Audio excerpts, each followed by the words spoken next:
ఈ ప్రకోపం కొనసాగుతోంది. భారీ వర్షాలు, వరదలు, భూస్థకనాలు ఆ ప్రాంతాన్ని అతలాకుతలం చేస్తున్నాయి.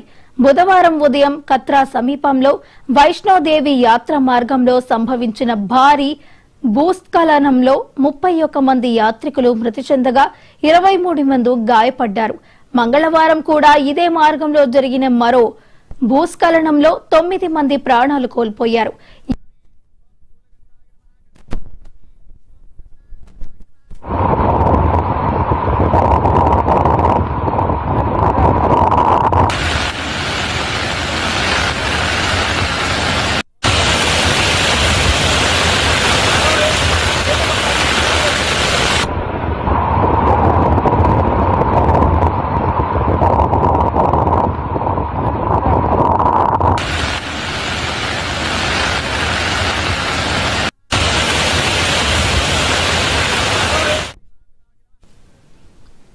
జమ్మూలో కేవలం 6 గంటల్లో 22 కిలోమీటర్ల వర్షపాతం రికార్డయ్యింది.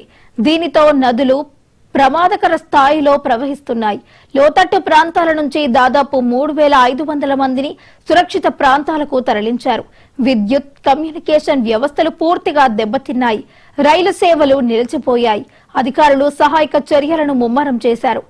రక్షణ బృందాలు శిథిలాలను తొలగిస్తూ గల్లంతైన వారి కోసం గాలిస్తున్నాయి. పాఠశాలలకు సెలవులు ప్రకటించారు.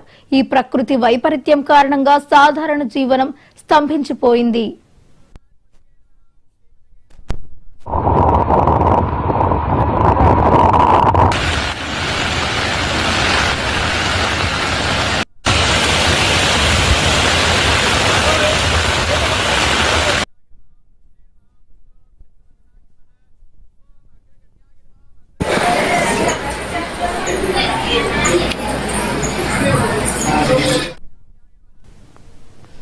అంబేద్కర్ కోనసీమ జిల్లా పి. గన్నవరం